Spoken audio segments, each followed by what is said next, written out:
Арыбаңыздар урматтуу ОТРК Талас жана YouTube каналынын көрөрмандары. Биздин бүгүнкү маектөр боюнча чыгарылышыбыз кезектеги көрсөтүүсүн баштап жатат. Бүгүн бизде коногубуз бар. Биз бүгүн ушул Таластын тарыхый жайлары жөнүндө сөз кылалы деп турабыз. Ал үчүн биз тарых илимдеринин кандидаты Моймол Жусупова эжекебизди чакырганбыз. Саламатсызбы эже? Саламатсызбы. Ден соолуктарыңыз жакшыбы? Иштериңиз жакшыбы? Бүгүн мына азыр сыртта Саратан, жай, каникулда жүрөсүздөр да азыр, э? Ооба, азыркы учурда эмгек өргүүдөбүз. Эмгек өргүүдө баардык эмгек жамааты. Ал арада дагы облустта ар кандай иш-чаралар болот, тарыхый иш-чаралар да? Баягы тарыхыбыздын өсүп өнүгүү жолу токтобойт экен да. Бул кайсы мезгил болсо дагы өзүнүн ишмердүүлүгүн улантып берет. Жакын арада эле Талас районунда Талды булак айылында көрүнүктүү мамлекет жана саясий ишмер Төрөкул Жанузаковдун эскерүү кечеси болуп, ал иш-чарага да катышып келдик. Ошол иш-чарадан кичине учкай айтып кетпейсизби биздин көрөрмандарга?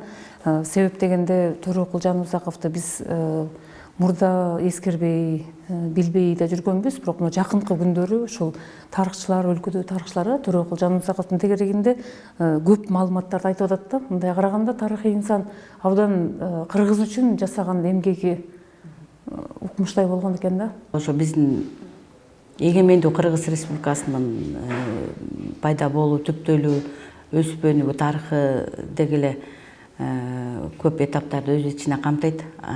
Мына ошол эгемендүүлүктү алып берген, камсыз кылган биздин белгилүү коомдук, саясий, мамлекеттик ишмерлердин тарых бүктөмүндө калган инсандардын мындай ишмердүүлүгү ачылып, коомчулукка мындай таркатылып жатат, коомчулукка белгилүү болуп жатат. Анын ичинен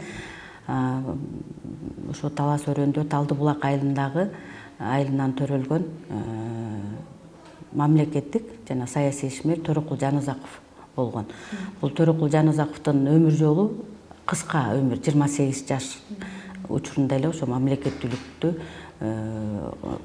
баягы өз алдынча Түркстан Республикасы, анын ичинде ошо кыргыз элибизди дагы өз алдынча мамлекет болсун деп 1926 маселе көтөрүп чыккан да. Демек бул Төрөкул Жанузаковдун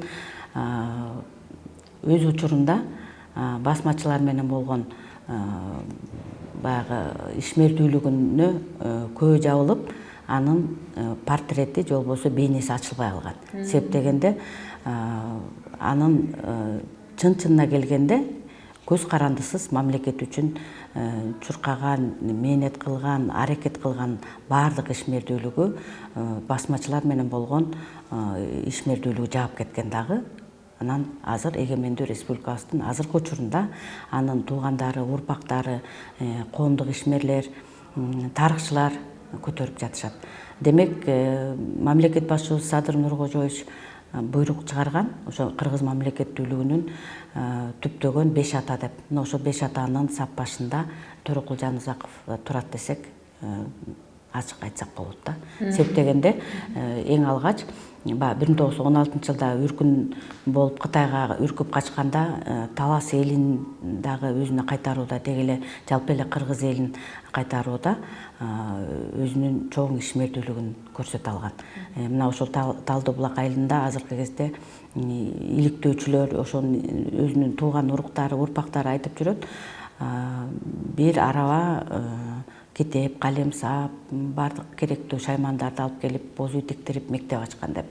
Үркүндө качуу, Кытайдагы үркүндөн Кытайга качкан мезгилде кыргыздарды кайтарып алууда дагы өзүнүн ишмердүүлүгүн көрсөткөн экен. Жап-жаш 28 жашында кайтыш болгон экен. Анан ошол учурга чейин аябай бир мамлекеттик чоң иштер жасаган да таң калтырып атат да ушул кишини. Жана атүгүл жанагы Россия Федерациясынын ошол Госдумасына да депутаттыкка талапкер болгон. Ушунчалык билимдүү болгон экен да өз кезин.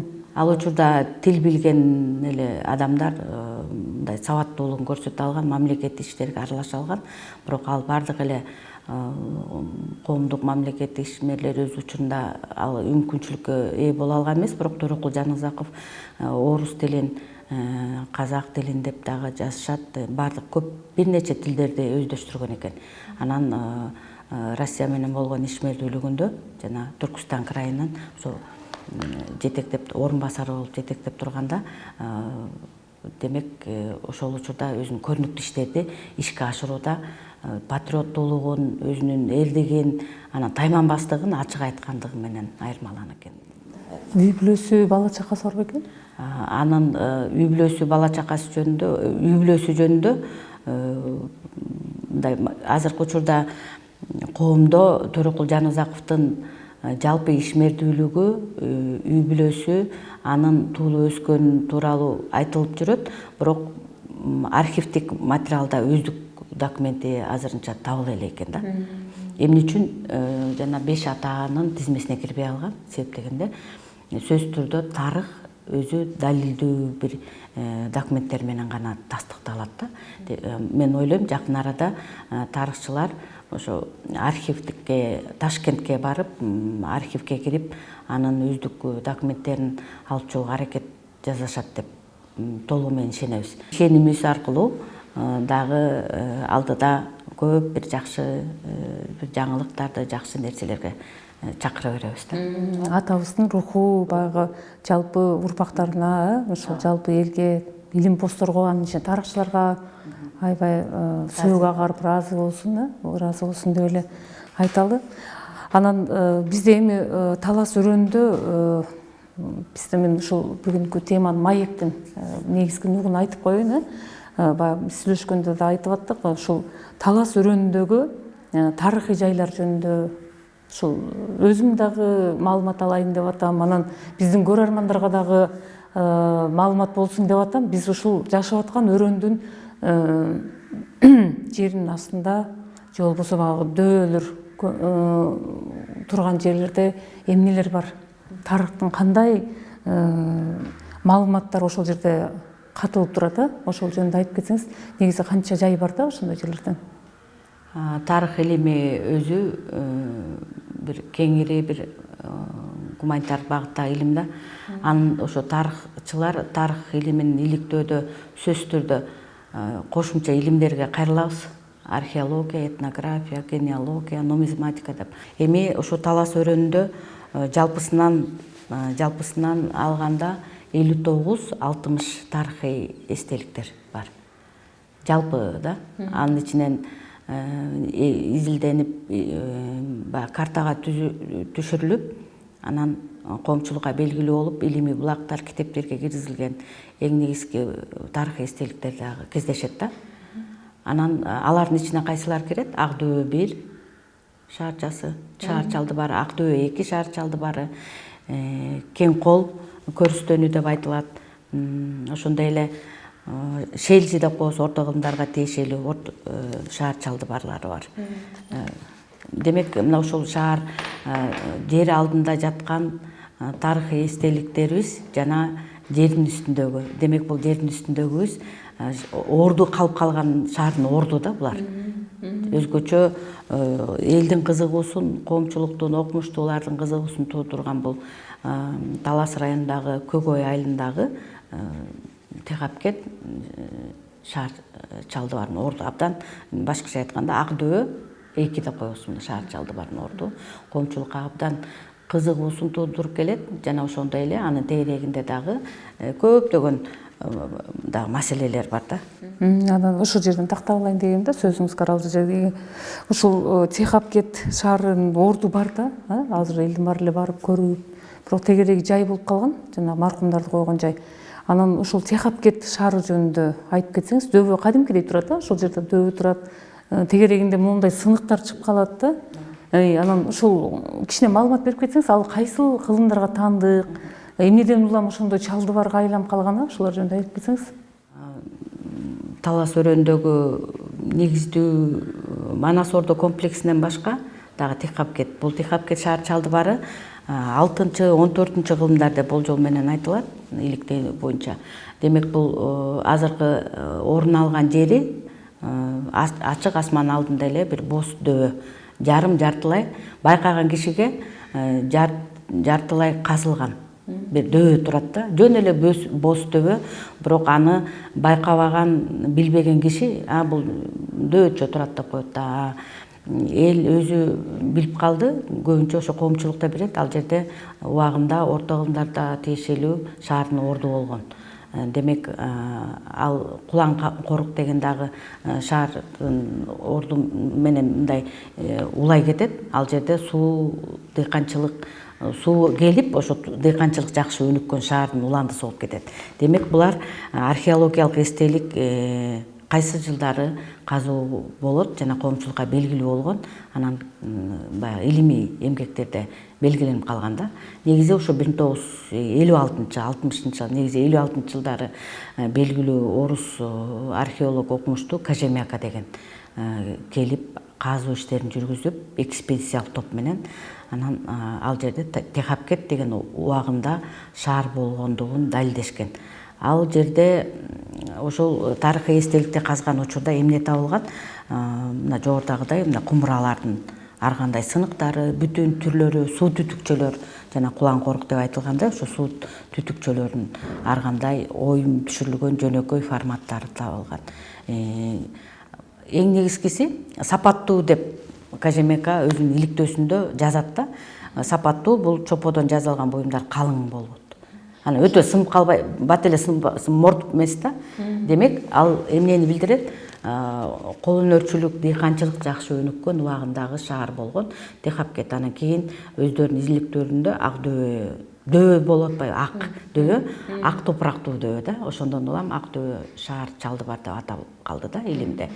Демек, бул ошо Кожемяканын изилдөөсүндө белгилүү болгон. Ошол окумуштуу Кожемяка келип, ошол жерде казуу иштерин жүргүзгөн да. Ооба, казуу иштерин жүргүзгөн. Анан азыркы кезде дагы ошол мындай жамгыр жааган учурларда же ошонун тегерегинде азыр тегерегинде айылдын тургундары баягы кайтыш болгондорду коюп анан мүрзөгө айланып калбады.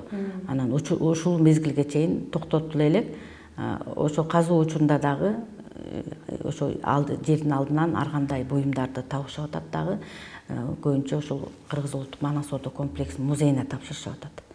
Демек, чөкөлөр чыгат экен, мындай чөкө, кумура, жаргылчак таш табылды кайсы бир жылдар, мен өзүм күбө болгом. Анан студенттерде дагы ошо бизде атайын окуу планына ылайык археологиялык практикабыз бар. Ошо жетектеп барган учурда дагы ушундай чопонун сыныктарын тапканбыз. Бирок дөбөчөнүн үстүндө эле баскан ар бир кадам сайын эле ар кандай сыныктар бар да.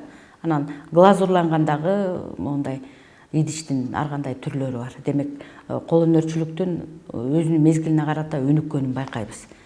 Анан жазылат, ошо Кожемяка өзүнүн изилдөөсүндө айтат, дыйканчылыгы, кол өнөрчүлүгү, устачылык жакшы өнүккөн убагында бир шаар болсо керек. Анан баягы монгол чапкындарынан кийин ал жер өздөрүн кыйрап, шаардын өзүнүн өнүп өсүүсүн токтоткон да. Анан жана биз ошол тарыхый жайлар жөнүндө сураганда шаар Чалдыбарлары 60-ка жакын деп айттыңыз. Анан анын ичинде Атлак деген шаарды да айтып кеттиңиз да. Ошолор дагы ошо Атлактын орду кайсы жерде, кайсы кылымдарда болгон ошол Атлак шаары? Дүйнөдө эң ири 10 салгылашуу болгондо, мына ошол салгылашуулардын бири Талас менен Казакстандын суусунун жээгинде 7-кылымда, тактап айтканда 751-жылы чоң салгылашуу болгон. Анан мына ошол салгылашуу мезгилинде жыйынтыгында арабтар жеңишке ээ болгон. Бирок учурда азыркы кезге чейин ордун аныктоо маселеси дагы деле өзүнүн толук түрдө мындай жыйынтыгын чыгара элек. Бирок археологдордун 1930-жылдары бирок 1987-жылы Кыргызстан менен Казакстандын чек арасында ал убакта Россиянын курамында болгондон Казакстан, Кыргызстан деп чек ара жок эле. Анан 1987-жылы орус археологу Карл Байпаков деген окумуштуу ал жерден мындай далилдүү бир буюм тапкан да. 87 жылы. 7 жылы. 1987 жылы Карл Байпақов таштын бетине, жарты таштын бетине, жарылчак таштын жартысы деп айтылат да, табылган. Ал эми орус түрколог Кляшторный ал жазууну окуган. Азыр битик жазуусу деп атпайбызбы, рун жазуусу. Ошо рун жазуусунда атлах деген жазуусу болгон. Демек, окумуштуулар жыйынтык чыгарган, ушул Атлах деген шаардын орду болгон экен. Ошон үчүн Атлах салгылашуусу деп атап коюшкан. Жоон Төбө айылы. Жоон Төбө айылы, демек бул Манас районунда Жоон Төбө айылы. Азыркы учурда ал жерде дагы казуу иштери жүрө элек, бирок жанагы 1986 жылы Талас суусунун жээгинен табылган буюм, тарыхый буюмду Казакстандагы Борбордук мамлекеттик музейге жайгаштырылган, ал Алматыда жайгашкан да. Учурда ошол таштын жартысы ошол жерде турат. Ал эми Аманжолов деген казактын археологу ошо таштын бетиндеги жазууну бул аңулоого байланыштырып окуган да. Демек, Кляшторный менен кимдер кийинки окумуштуулар ал эч кандай аңулоого тиешеси жок. Бул ошо Атлах деген рун шаарынын эле аталышы дешип, баягы ортодо кичине талаш-тартыш болгон. Бирок жакыныраак версиясы ошо Атлах деп жазуусу туура деп айтылат. Анан 1930 жылдары Берништамдар изилдөөгө алышкан. Ошо Жоон Төбө айылында да Атлах салгылашуусу болгондугун аныктоо үчүн аракет кылышкан. Иликтөөгө алышкан. Анан 2021 жылы Талас мамлекеттик университети менен Түркия мамлекетинин Түрк муниципалдык союздар бирикмеси менен бирдикте биз эл аралык конференция оштурганбыз, илимий практикалык конференция. Мына ошол конференциянын жыйынтыгы менен бул Талас деген атайын ушундай жыйнак чыгарганбыз. Бул Түркиядан демек болуп чыгарышкан. Бул жыйнакта ошол жана сиз жогоруда айткандай Атлах салгылашуусуну, Талас салгылашуусунун орду аныктоого аракет жасаганбыз. Бул жерде Түркия мамлекетинин, Казак мамлекетинин, Республикалык Кыргызстандын бардык окумуштууларынын жыйнактары, өзүнүн ой пикирлери жазылган. Анан 2021-22 жылдары кайра эле ушул Атлах салгылашуусун иликтөөгө ошо Талас мамлекеттик университетинин тарыхчылары колго алдык да. Мына бул жана таштын жартысы ушул колго алдык. Анан илимий департамент тарабынан конкурс жарыяланганда сынак. Биз ошол сынакта биздин эми Атлах салгылашуусун иликтөө темабыз өтүп, анан ошонун жыйынтыгында 1 жыл ичинде жыйынтыктап анан мондай Талас салгылашуусун Таластагы Атлах салгылашуусу деп хрестоматиялык баянды жыйнакка чыгардык да. Бул Тынчтыкбек Чорот деген агай менен бирге чыгардык. Демек, бул китепте геосаясат, маалымат деп коебуз, ошол орду жөнүндө көбүрөөк басым жасадык. Белгилүү археолог Бакыт Эжекенин айтуусу боюнча ошо Жоон Төбө айылындагы азырынча так маалыматы Атлах салгылашуусу болгон жердин орду ошол Жоон Төбө айыл деп белгиленип турат. Айтсаңыз, ошол жанагы Европадан деле, Америкадан деле туристтер келсе деле, ушул Таластан сөзсүз ушул Талас салгылашуусу жанагы Атлах шаарынын ордунда болгон деп атпайбызбы? Ошол Талас салгылашуусу жөнүндө мындай ордун иштеп келет да, кайсы жерде болду экен, ушул баягы дүйнөдөгү белгилүү 10 согуштун салгылашуунун бири ушул Талас салгылашуусу кайсы жерде болду экен деп аябай кызыгып келишет да. Анан Талас дүңгүрөгөн бир чоң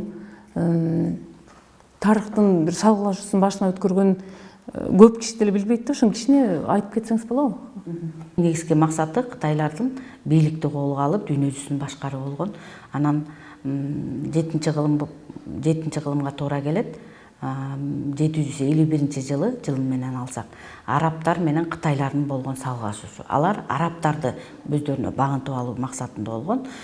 Демек, анын башында кытайлардын эң кызыктуусу Кытай негизи тарыхта өзүнчө күчтүү армия түзгөн, мыкты жоокердик тажрыйбасы бар эл катары сыпатталат да. Ал эми ошол мезгилде бир 100 миңдеген аскерди башында турган Корея улутунда полководец болгон. Ал Корея улутунда полководец Гао Чжаосянжи деген. Чжаосянжи аты. Демек мына ошол өзүнүн жетекчилигинде талас суусун жээне чейин баягы 4 күн аралыкта салгылашкан. Беттешет алгач. Анан 4-күн дегенде мүмкүн азыркы мезгилге чейин ошо иликтөөдө айтылып келет. Эгерде араптарга Карлук уруусу кошулбаганда мүмкүн Кытайлар жеңип калмак деп. Араптарга Карлук уруусу, анын ичинде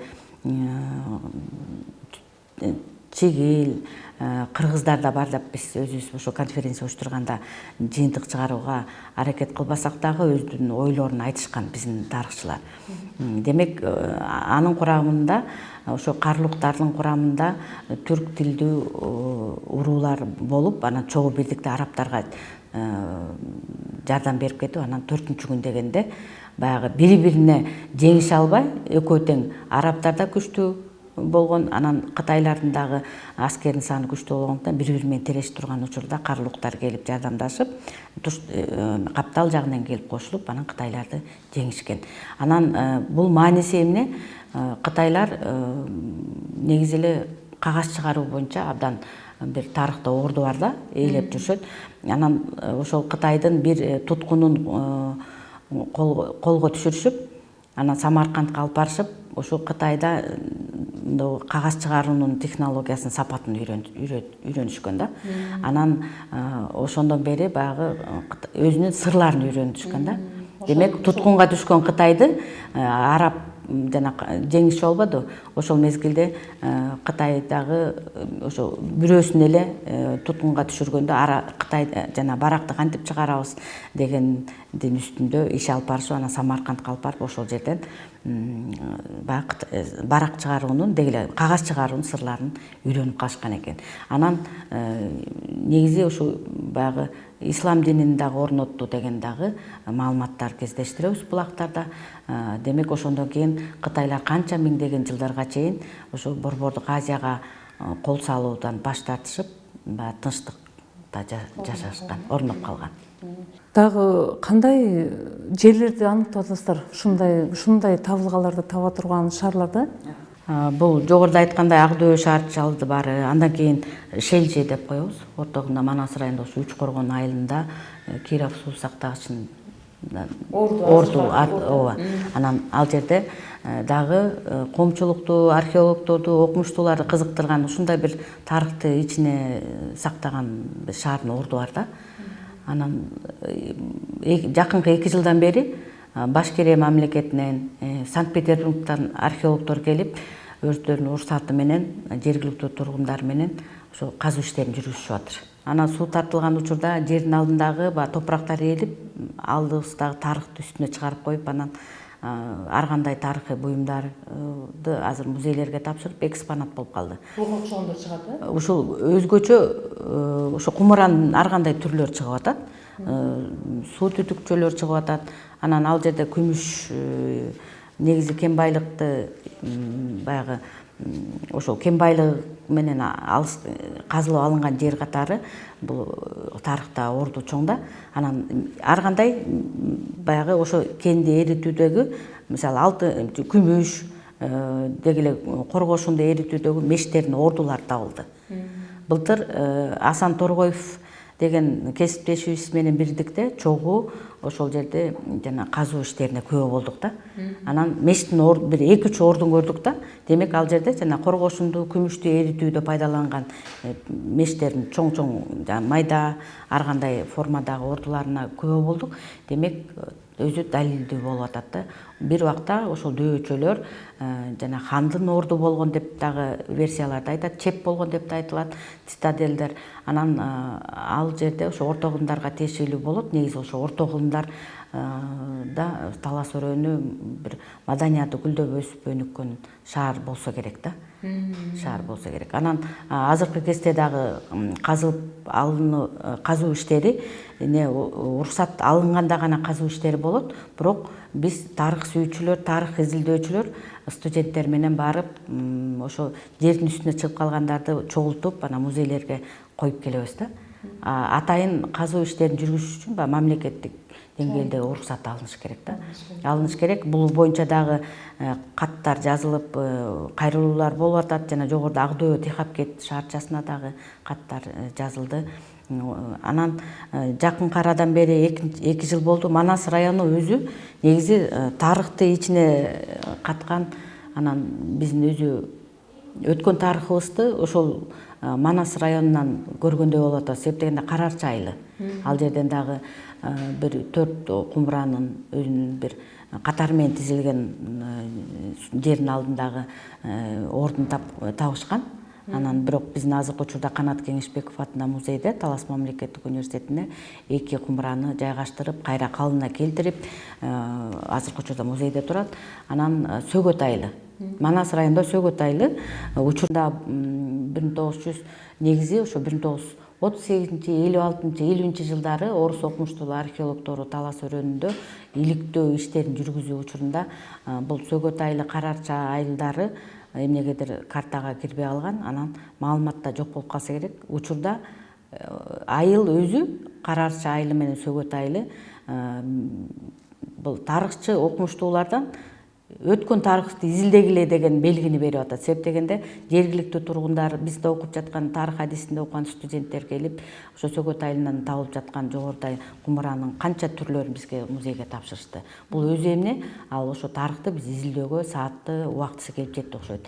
Анткени ал географиялык атайын археологиялык карта болот, ошого да кире элек, жана тарыхый атайын экспонаттардын тизмесине да кире элек. Иликтөө үчүн дагы баягы Улуттук илимдер академиясынын археология, этнология бөлүмүнө дагы биз кат жөнөткөнбүз Сөгөт айылын изилдөө боюнча. Анан күтүп атабыз, учурда мүмкүн жооп келип калса, чогуу бирдикте ошол жерде бир казуу иштерин жүргүзүп, ал жерде казуу иштерин жүргүзбөсө деле айылдын тургундары өздөрүнүн короолорунан ар кандай күнүмдүк турмуштарына керектүү болгон казуу иштерине болгондо ушул буюмдар табышып атат дагы. Жеңил эле табылып атат өздөрүнүн.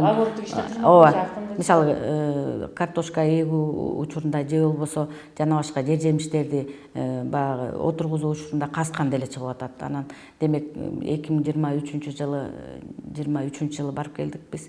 Талас мамлекеттик университетинин тарыхчылары, студенттер, окутуучулар менен бирдикте ошо Абай деген жигит бизге маалымат берип, ошол Сөгөт айылынын тургуну, ал өзүнүн тарых адисинде окуган Кенжебек деген студентке маалымат берет. Анан биз атайын чалгындоо иштерин жүргүзүү максатында барып, ошо өздөрү белгилеп койгон короонун ичиндеги эле бүтүн кумураны касып белги кылып коюптур, казып анан музейге жайгаштырдык. Анан эң негизги мен ушул убакка чейин тарыхый башка дагы региондор, деги эле республикалык масштабта музейлерди көрүп кызыгып жүрөм да. Бирок ошол кумуранын бийиктиги бир 2 метр болот. Анан үстүнө жаргылчак таштын жартысын коюп коюптур да. Демек ал эмнени билгизет? Дыйканчылык жакшы өнүккөн, дыйканчылык, буудай эккенин, буудайды ун кылып тартканын, мүмкүн ошол кумураларды буудайды сакташ үчүн жасалгандыгын эметет да, айтат өзү. Анан менин ошол өзүмдүн жеке мындай иликтөөлөрүмдө ойлойм, ошо биздин баягы мындан канча жыл мурун жер алдындагы буюмдар өзгөчө табигый экологиялык жактан таза чоподон жасалган. Ошол учурда күнүмдүк турмушка, дыйканчылыкта, күнүмдүк өздөрүнүн баягы тамак аштарын сактоо максатында ушундай идиштерди колдонгондугун айтып атабыз. Карарчы айылынан табылган кумуранын 4 тең чоң кумура экен. Аларды ушул сатыкка чыгарууга даярдаганбы же атайын устачылык өнөр-кана болгонбу, мештер болгонбу, алар дагы бир таш плита менен коюлган. Катары менен суу чыгаруу учурунда Бактыбек деген ошол айылдын тургуну байкебиз маалымат берип, анда да барып көрүп, анан жана алып келгенбиз да. Анан ошо мен кызыгуумду ойлойм да, ошол биздин ата-бабаларыбыз колдонгон буюмдар мына ушулар экен. Азыркы учурда кайрадан ошол чопо идиштерине дагы күнүмдүк турмушка колдонууга, бирок замандын талабына ылайыкташтырып, кайра ата-бабаларыбыз колдонгон буюмду өзүбүз кайра азыркы учурда кызыгуулар туулуп атат да. Эмнеси менен кызыгуу? Себеп дегенде, мына азыр карасаңыздар, ар бир үйдөн карасаңыздар, мына азыркы замандын талабына ылайык, мисалы бул жөнөкөй да, жөнөкөй эле чоподон жасалган. Анан бул оюм түшүрүлгөн, кийинкиси глазурланган. Азыр мына ошо глазурланган, жылтылдаган, Кытайлар ганагы керамиканын, борбору керамика чыгарган мамлекет катары тарыхыбызда келсе, биздин ата-бабаларыбыз деле ушул мындай идиштерди жасап күнүмдүк турмушка колдонгон экен. Мына азыр биздин тарых хадистигин бүтүрүүчү Касым Сыдыков ушул ата-бабалар колдонгон буюмдардын түр ар кандай формаларын жасап жатышат. Мисалы, мынагу жылтыратылып атпайбы, глазурный деп атпайбызбы? Бул ушундай эле жана сиз айтып аткан жанагы чоң капка Киров сусактагычынын алдында турган ушул шелжи шарын иликтегенде, башкалар иликтегенде, багы кен жасаган кенди кайра иштеткен мештер табылган деп атпайсызбы? Ошо мештердин түбүнө да ушундай плиталарды жабыштырып коюптур, байкадыңызбы ошону? Ооба. Ошо Асан Торгоев агай казуу иштерин жүргүзүп атыптыр. Ошондо барганда сыныктарын көрдүк. Ооба, жашыл. Өңдөрү жашыл да эмнеге деп. Азыр ошо биз таң калыштуу да, биз баягы азыр эле жанагы ванналарыбызга, мештерибиздин тегерегине чаптап аткан плиталар ошол кезде эле бар экен да, көрсө туурабы? Ошол кезде эле бар экен. Ошол кезде ушул улуттар ким болгон? Мисалы, ушул эле нооларды жасагандар кыргыздар болгон деп айтсак болобу? Демек, биздин кыргыздардын ата-бабалары да. Мисалы, жана жогоруда айткандай, биз тарыхты айтып кийинки муундарга жеткизүүдө биздин түрк урууларыбыз, алардын ичинен да биздин уруу бир нече уруунун түрлүү бар да урууларыбыз.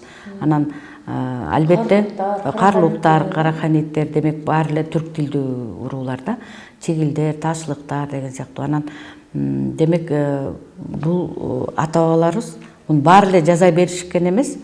Азыркы учурда деле биз ар бирибиздин колубуздан келбейт да, муну усталар гана. Атайын тажрыйбалуу, ошол чебер усталар гана жаза алышкан да. Бул глазурланганды айнектүү да, бул ошо өсүмдүктүн ширелерин колдонгон экен да. Көпчүлүк учурда бунун өңү азыр акканын күрөң болуп атпайбы? Көпчүлүк учурда жана шелжи шаардын ордун табууда, Техапкеде барганда мен ойлойм, ошо жанагы жалбырактын, чөптөрдүн ширесинен жасалат, жашыл өңдү көп кездешет. Анан бул жерден байкап атам, мисалы, бул ушул немеден Көгөйдөгү Техапкет шаарынан, шаар шалдыбарынан таптык деп атасыздар. Бул жерде карабайсызбы, жөн эле түтүк, жердин астына кирип кете турган түтүк да. Анан буну суу түтүгү. Буну дагы кооздогону, карабайсызбы, бул уюмга, оюмга салып, кооздоп, суу түтүгүн. Ошончолук мындай таң калыштуу да. Анан сизди ушундай табылгалардын арасынан эмнелер таң калтырат? Эмнеге таң калып каласыз? Мындай тарыхчы катары ушундай болгон экен да деп. Же бардык эле буюмдар таң калтырабы, кандай деп ойлойсуз? Ар бир табылган буюмдун өзүнүн уникалдуу бир өзгөчөлүктөрү болот да. Мени таң калтырганы, жогоруда айткандай, Манас районунда Сөгөт айылынан табылган кумуранын мындай калыңдыгы болду, анан үстүндөгү жаргылчактын коюлганы ошол таң калтырды.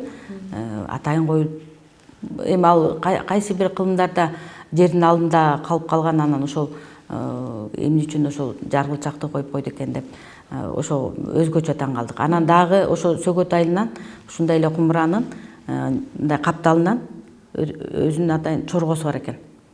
Азыр музейде турат. Ооба. Ошо атайын мындай точкасы бар, мындай көзөнөк да. Анан ага жыгачтан мынтип бекитип коюптур, оозун бекитип койгонда, аны жыгачын алып койсок, кайра ал жерден ошол бир кандайдыр деңгээлде бир өздөрүнүн эмне жүзүм сакталчубу деп дагы биз тарыхчылар божомолдоп койдук, же суу куюп ошол жерден деп тосуп алчубу, ошол өзгөчөлүгү мени таң калтырды. Анан мени азыркы кезге чейин жана жогоруда айтканда Атлах салгачында мына ушул ташты кызыгып барып, атайын биздин Талас мамлекеттик университетинин делегациясын жетектеп барып, Алматыга 2023 барып келдик да.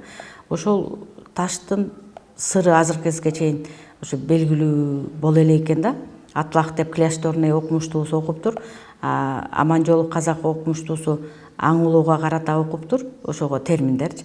Бирок чынында эле тогуз корголго колдонгонбу ташпы, же болбосо аңылоодобу же Жаргылчактын чын эле жартысыбы ушул да таң калтырды. Анан ошол жайлар эми азыр бозороп эле турат. Жөн эле билбеген киши жөн эле өтүп кетет, бул жер дөб экен го депчи.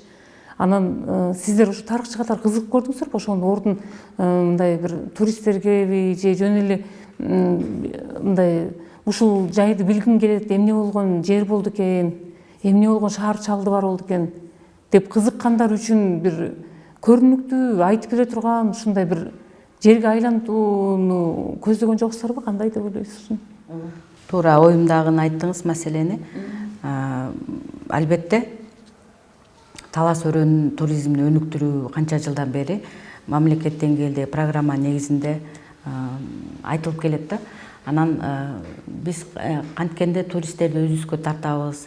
Алар сөзсүз түрдө кооз жайларды, анан тарыхый эстеликтери үчүн келет да. Мисалы Түркия мамлекетинде барсаң тарыхый шаарда өзгөчө Түркия мамлекетине барып келген биздин кыргызстандык жарандардын сүрөттөрүнөн көрсөң, сөзсүз түрдө барганда тарыхый жерлерден сүрөткө түшүшөт. Кызыгасың да барып эле. Ооба. Өткөн тарыхка ар бир жаран кызыгат экен. Ал эми Өзбекстан мамлекетине барсаң дагы, ал жерден дагы ушундай тарыхый жерлерди барып көрүп, анан сөзсүз түрдө сүрөткө түшүп, өткөн тарыхыбызга кайрылат экенбиз. Биздин талас өрөөнү эмнеси менен туристтерди өздөрүнө таң калтырып тарта алат да. Биз албетте талас десе эле Кыргыз улуттук Манас Ордо комплексин элестетебиз да. Ар бир келген туристтер сөзсүз түрдө алгачкы эле маршрутту ушу Кыргыз улуттук Манас Ордо комплексине кайрылышат. Андан кийин кайсыл жака бараарын билбей калышат. Себептегенде бизде ошо көрсөтө турган жерлерибиз азыркы кезде жок кесе болуп атыр. Мына Техапкетти айтабыз. Эгер ошо Манас Ордо комплексинин маршрутунун бери жагында эле жакын эле аралыкта болгондо Техапкетке кайрылмакпыз да. Азыр ачык асмандын алдында музей курсак болот. Себептегенде ошол турган боз дөбөчөлөр убагында турган шаардын орду азыр каскан деле чыгып атпайбы. Мындай кирпичтин ордулар, кирпичтер деле жартылай азыр барып көрсөк деле чыгып турат. Аны касканда албетте аны баягы убагында казып окумуштуулар изилдеп койгон, бирок дагы деле чыгып атат да. Ошол аймактын өзүнө археологиялык казуу иштерин жүргүзсөк, ачык асмандын алдындагы турган эле буюмдарды өздөрүнө коюп, Сулайман тоогунун деңгээлиндегидей болбосо да ошондой форматтагы бир музей ачсак болот. Бул боюнча дагы бир нече Бектур Исаков агайлар менен бирдикте иштер жүргүзүп атабыз. Азыр мамлекеттик колдоого ошо кайрылуу жөнөтүлгөн, колдоону биз талап кылып, анан учурда жообун күтүп атабыз да. Эгерде ал уруксат берилип калса, казуу иштери жүргүзүлсө, туристтерди өзүнө ушунчалык таң калтырган жерге айланат да. Анын тарыхы бар, Анын тарыхы бар, ооба. Легенда айтып болот. Далилдин мондай буюмдары бар. Ал жөндөн жок эле убагында ата бабаларыбыз жашап өткөн шаар экен эмес, ал өзү ушу ичине элибиздин тарыхын камтып турган орду болуп атат. Анан эле кең кол көрүстөнү бар. Кең кол көрүстөнү да коебуз. Бул дагы өзүнө жана жогоруда айткандай мүрзөлөр, дөбөчөлөр убагында ошол жана Берништам өзгөчө биздин талас өрөөнүндө Кажемек экөө көптөгөн салым кошуп изилдөө иштерин жүргүзгөн да. Ошо байыркы көрүстөндөр бул дагы 1938-жылдары келип ошо кең кол көрүстөнү кызыгышкан экен.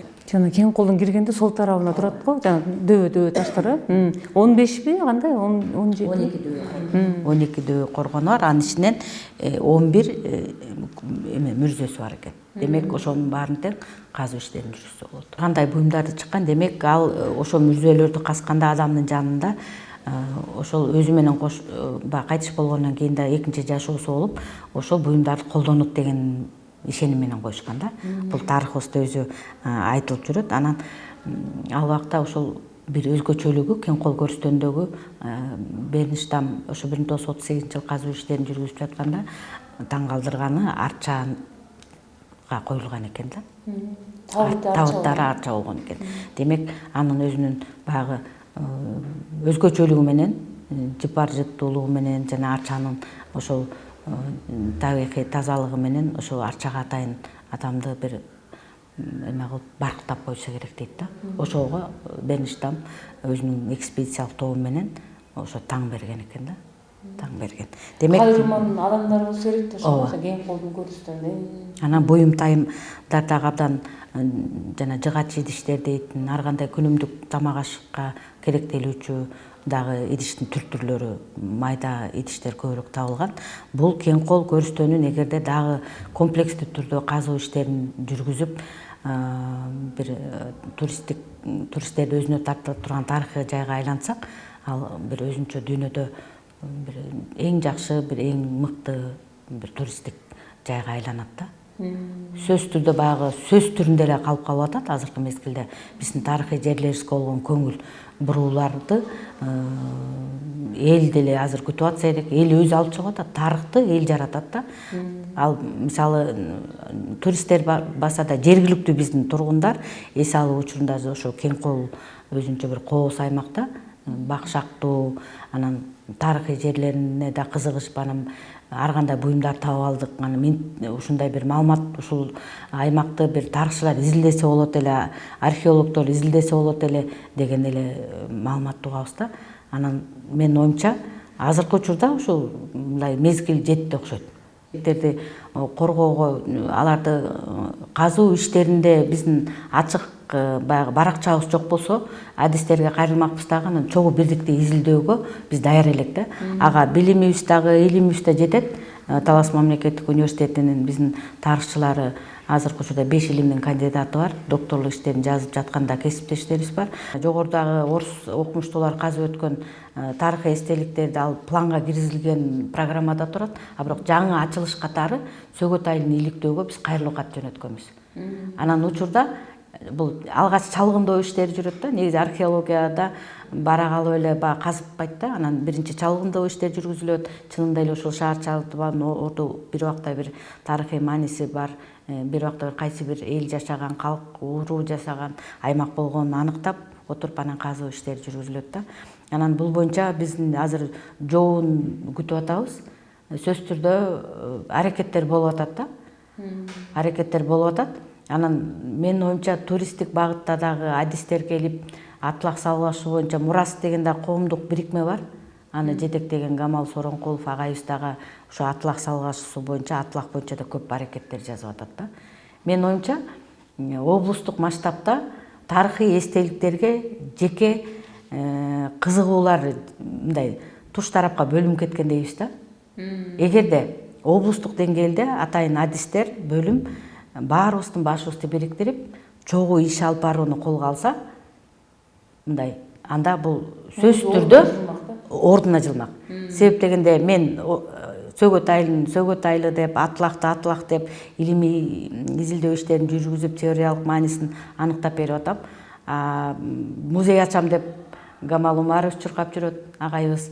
Азамат жигитибиз дагы ал дагы өзүнүн тарыхый эстеликтерди жана үңкүрлөрдү таанытуу боюнча ал да өзүнүн ишин аракетин жазып атат. Бирок мен ойлойм, ушулардын баарыбыздын башыбызды бириктирип, бир кандай бир деңгээлде бир каражат булагын таап, анан казуу иштерин чукул арада эле баштап, адистерди чакырып баштап жиберсек, анда бизди баягы өткөн ата бабаларыбыздын жолу уланып, азыр уңгу жолу деп атабыз. Мына ушул жолу программанын алкагында эң сонун ишке ашып кетмек да. Биз аны азыр колдон келет, долбоор иштерибиз да даяр туруп атат.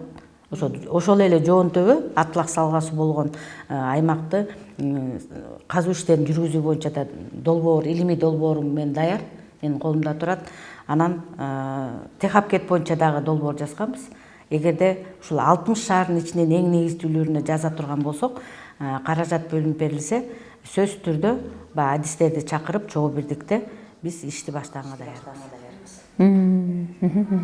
Анан бул баягы убагында, баягы Союздун учурунда өткөн кылымда, Союзга чейин дагы баягы орус окумуштары аябай изилдеген да, талас өрөнүч. Анан баягы ортодо баягы эгемендик алган жылдарда токтоп калган. Бирок мен байкап жүрөм, ушул жакынкы арада дагы ушул сырттан келген окумуштуулар дагы ушул талас өрөөнүндөгү шаар чалдыбарларын иликтөөгө активдүү катышып атат да. Биз ошол маселени мен да жүрөгүмдө өтүп келет. Себеп дегенде, эмне үчүн биздин Кыргыз Улуттук илимдер академиясынын археологдору, талас өрөөнүнө көңүл бурбайт да. Себеп дегенде алардан мурда жана Питерден, Санкт-Петербургдан келип, Эрмитаждан, жогоруда айтканда кесиптешибиз Асан Торгоев агай, Башкортостандан келип, ал кесиптешибиз да келип, дрон менен 3D форматта окут. Ошо мурда жана Шельсин шаарынын орду кандай болгонун аныктап бербедиби. Биз элестетүү мененчи. Ортосун, ооба. Биз азыр жөн эле шаардын ордунун жарымысын эле баягы казылып алынган бир боз дөңчөлөрдү көрүп атсак, алардын баягы жаңы технологиясы менен жардамы менен ошо шаардын ордунун бир убакта кандай шаар болгонун бизге көрсөтүп берди да. Аны албетте ушул облустук деңгээлде баягы иш алып барышты, бирок эмнегедир Талас мамлекеттик университетинин тарыхчыларын дагы ушул талас өрөөндө туристтерди тартуудагы талас тарых эстеликтерге бир өзүнчө бир колго алып колдоп берсе, анда биз буларды ишке ашырууга деги эле ушуларды алгач китеп чыгарып, анан иликтеп, чогуу бирдикте бир туристтик жайларга айландырууга салымыбызды кошот элек да. Сиздер эми ошол адис катары. Адис катары да. Адис катары өз олдун салымдар болмок туурабы? Ооба. Салымыбыз абдан чоң болмок. Себеп дегенде бизде атайын ушу окуу планына ылайык археология деген дисциплина окутулат канча жылдан бери. Анан ал сөзсүз түрдө биз атайын археолог адисте дайындабасак дагы бул багытта студенттерибиз дагы кызыгат да. Анан ушул буюмдар боюнча айтып калдым да, мен билем ушул сиздер ушул Талас университетинин деңгээлинде атайын бир музей уюштургансыздар. Анда моундай табылгалар бар, эмне табылса ошонун баарын ошол жака коюп атасыздар.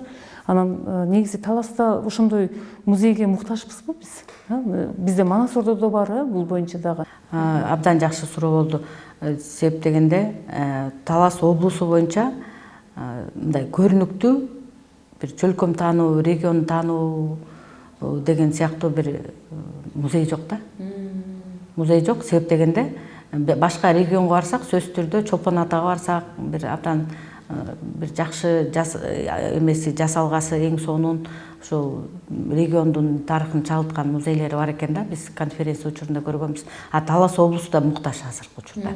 Анткени жок эседесек болот. Анткени Кыргыз улуттук Манас Ордо комплексинин Манас эпосу музейи бар. Анан тарых этнографиялык музей бар. Ал музейде өзгөчө жергиликтүү мураскерлер тургундарга тапшырылган буюмдарга аралаш турат да азырчы.